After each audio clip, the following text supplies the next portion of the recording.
Hey guys, welcome back to the Amateur Fantasy Football channel on YouTube.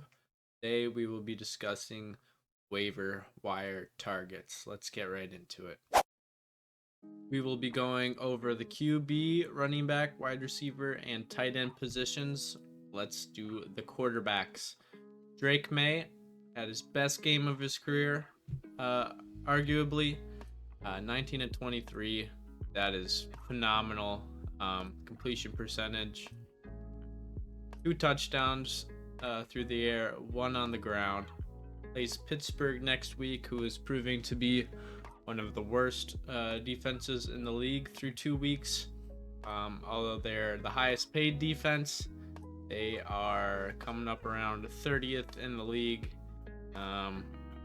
or run defense and other alike things. So Drake May is likely rostered in your league, but if he is floating around the waiver wire, he is a must add if you need a quarterback.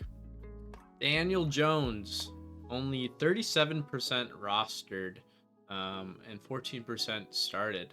So this guy is likely on your waiver wire, ready to hop in immediately to take on a Tennessee team who's 0-2 and probably ready to get blasted by the Colts.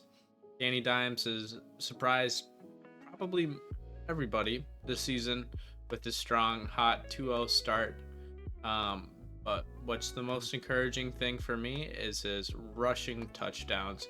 Seems like right now he is guaranteed for 1 a week, if not 2. He had 2 last week against Miami, 1 on the ground this week. He had 6 attempts for 2 yards. I think that's going to be pretty low for him. I expect him to get some bigger scrambles than 2 yards. It was probably mostly just QB sneaks for him in this Denver game. But I like the passing volume. 316 yards through the air and a touchdown is great. He's quarterback 2 overall on the season, which people didn't really see coming. But if Joe Burrow went down, or Dak's not performing for you, or anybody else isn't putting up the numbers you need, maybe you have Jaden Daniels and he's might not play this week. Daniel Jones would be someone that I would be trying to pick up in my leagues. Bryce Young, maybe didn't jump off the screen at you this past weekend, but I'm looking right here at the 55 attempts. That is just insanity. Completing 35 of them, no problem. Not the best completion percentage, but if you're completing 35 passes, likely you're going to have a decent game. 3 touchdowns, love to see it. 328 through the air, very good, very encouraging. Next week is against Atlanta, who is a pretty solid defense. But if we're gambling on the waiver wire in week 3, it's because you need it. And I think Bryce Young, although he may have not looked perfect in this game, is one of the better candidates to come in at quarterback. I was going to say Russell Wilson in this video because he had such a good week 2 fantasy performance, but he's against the Chiefs in prime time.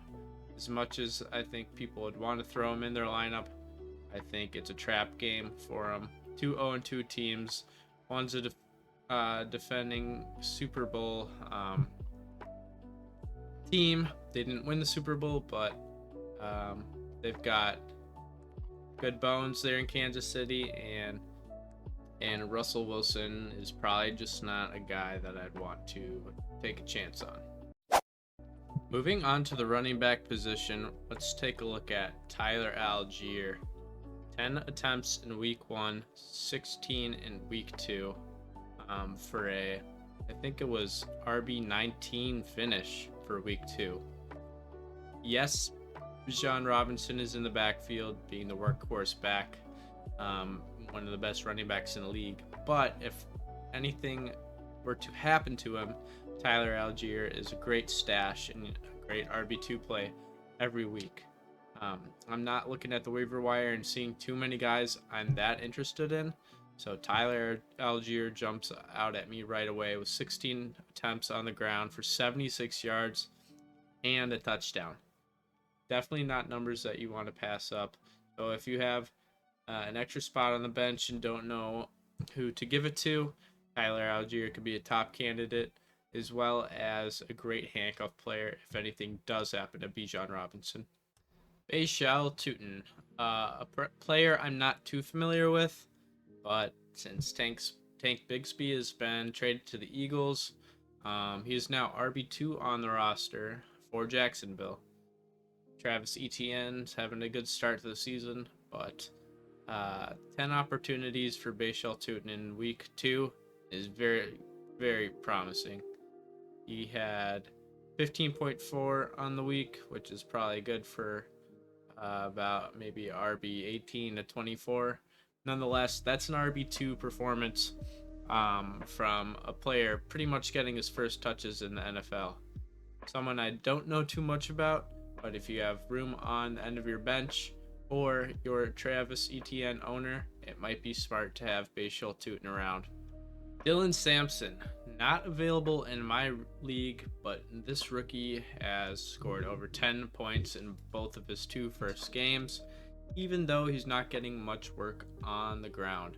Quinshad Junkins is back, but I do think there's going to be plenty of work on the receiving behalf for Dylan Sampson, as through 2 weeks he's caught 11 of 11 targets for 77 total yards.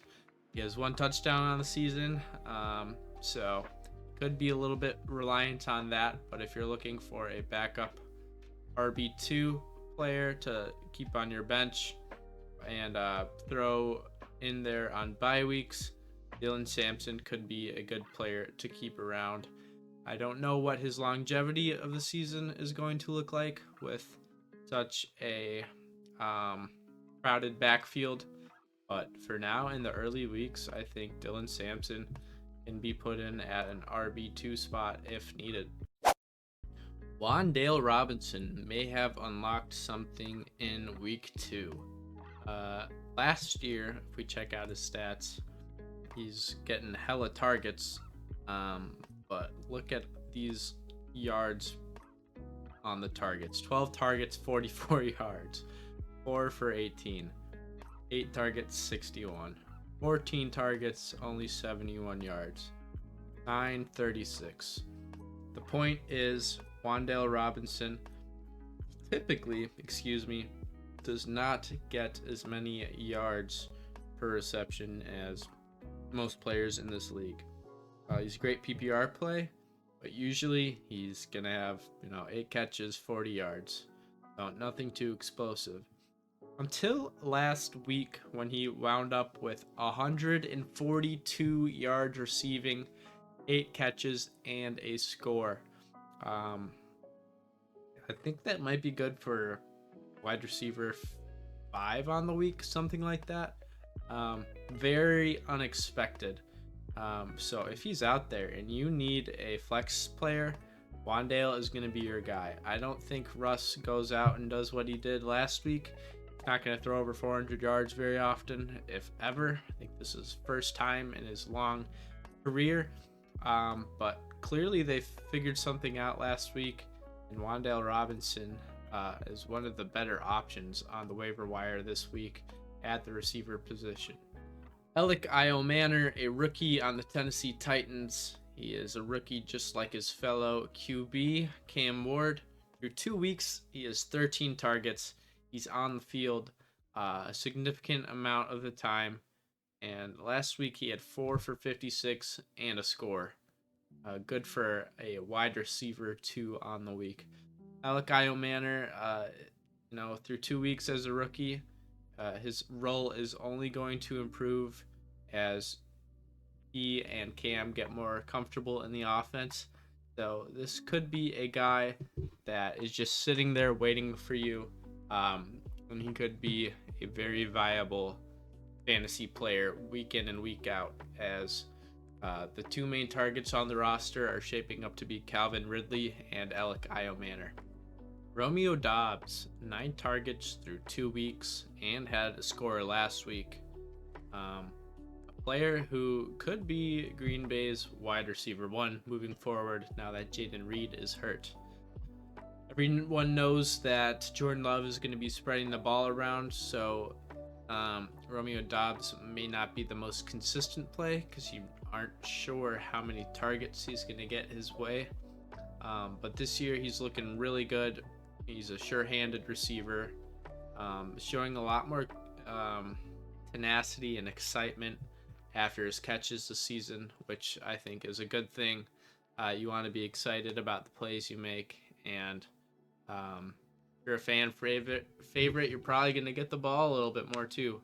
So Romeo Doubs could have some stinkers, but he is potentially the most sure-handed wide receiver on this roster and should be receiving a couple extra targets now that Jaden Reed is more or less done for the season. This week's tight end waiver wire is looking sparse compared to week 1, where you're picking up players like Fannin and Juwan Johnson off the waiver. But we'll start this week with Brenton Strange, who has some rapport as of last season playing on this offense. He's out there on the field quite a bit. Obviously, nothing too exciting from him this season, but he is on an offense that looks to the tight end position for comfort, and Brian Thomas Jr. is not playing the best, so he could see a target or two go his way instead. Obviously, his numbers aren't incredible to start the year, but if you could get 9.9 points in your tight end slot every week, you might take that. So keep an eye out for Brenton Strange on your waiver wire if you're in need of a spot start at tight end. Hunter Henry, somebody who's never an exciting start, but his 8 targets in week 1 are pretty undeniable. He is their tight end 1. And as we highlighted earlier, Drake May's starting to get things going a little bit. So Hunter Henry's ceiling is going to be a little bit higher with that statistic. Hunter Henry's been a guy nobody really loves to throw in their lineup, but last season, if you look at him, 18.9, 13, 17, 12, 12, 14, 13. So this is a guy that's proven that he can get it done. Let's go back to 23. He had 16, 17 to start the season, 13, 19, 19. So he's not somebody that you're probably going to be trying to get into your starting lineup in a tight position. Hunter Henry would be somebody that I would be comfortable throwing in my lineup and hoping for, its regular 8 to 15 points. This is a player that's rostered in my league, but Jonnu Smith, incredible last year for the Dolphins, excuse me.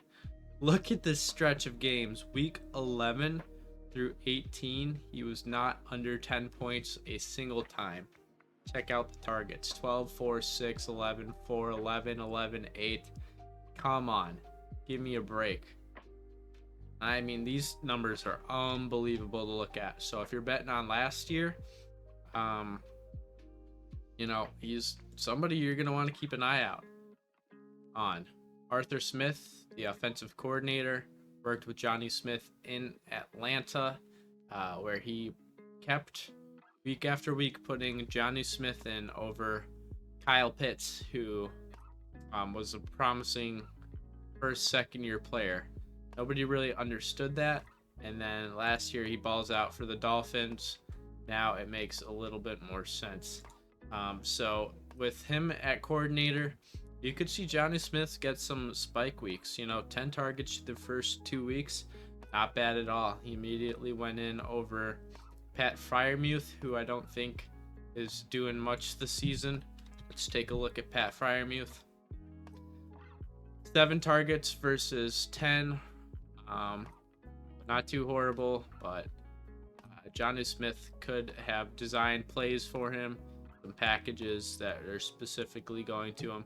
So if you're needing someone to take up a bench spot, or even a spot start, I think you could believe in Jonnu Smith and fire him up whenever you have to put him in there. Alright guys, thank you so much for watching. That's going to do it this week for the first installation of waiver wire pickups. Hopefully you guys are off to a hot start. I am not. I'm 0-2, but we're going to keep firing up the roster every week and see if we can make it to the playoffs. Good luck in week 3, and I hope this video was able to be helpful for you.